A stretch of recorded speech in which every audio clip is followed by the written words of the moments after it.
Hello শিক্ষার্থীগণ, আজকে আমরা চতুর্থ শ্রেণীর গণিত তার 31 পৃষ্ঠার 1 নংয়ের অঙ্ক আমরা করব।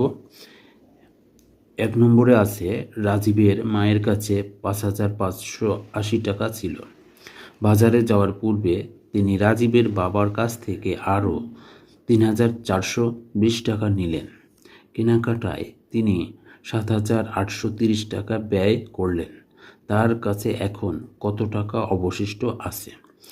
আমাদেরকে কি করতে হবে? তাহলে প্রথমে তার কাছে ছিল, অর্থাৎ রাজীবের মায়ের কাছে ছিল 5,580 টাকা এবং যাওয়ার পূর্বে 3,420 টাকা নিলেন রাজীবের বাবার কাছ থেকে। তাহলে ছিল এবং নিলে তো বাড়বে, তাই আমরা কি করব? প্রথমে যোগ করব। তারপর কেনাকাটায় আবার 7,830 টাকা ব্যয় করেছে, তাহলে যোগ করার পরে আমাদের কি করতে হবে? বিয়োগ করতে হবে। তারপরে তার কাছে কত টাকা অবশিষ্ট রইল সেটা আমরা পেয়ে যাব। তাহলে আমরা সমাধান করি। এখানে আমরা সমাধান লিখে নিলাম। এখানে কি লিখব? তাহলে রাজীবের মায়ের ছিল হচ্ছে 5,580 টাকা এবং রাজীবের বাবা দিলেন কত টাকা?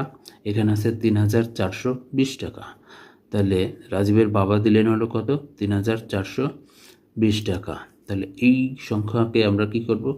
যোগ করে দেব। তাহলে আমরা এখানে কি লিখব? মোট হলো। তাহলে যোগ করি আমরা, এখানে 0 আর 0 মিলে 0ই হয়। এখানে 8 আর 2 মিলে হয় কত? 10। 10-এর 0 হাতে 1, 5 আর 4 হয় 9 আর হাতের 1 হয় 10। 10-এর 0, এরপরে হাতে থাকে 1, 5 আর 3 হয় 8 আর হাতের 1 হয় 9। তাহলে মোট হলো কত? 9,000 টাকা। এটা আমরা যোগ করে কত পেলাম? 9,000 টাকা। এখন মায়ের মোট হলো কত? 9,000 টাকা। এখানে তাহলে কেনাকাটায় ব্যয় করলেন, আমরা এখানে দেখি কত? 7,830 টাকা। এই টাকা তিনি ব্যয় করলেন। তাহলে ব্যয় করলে তো টাকা কি হয়? কমে যায়। তাহলে মায়ের মোট হলো কত? 9,000 টাকা, অর্থাৎ 9,000 টাকা নিয়ে তিনি বাজারে গেলেন।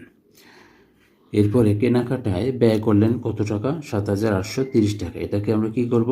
বিয়োগ করে দিব। তাহলে আমরা এখানে বিয়োগ করি। তাহলে 0 থেকে 0 বিয়োগ করলে 0ই হয়।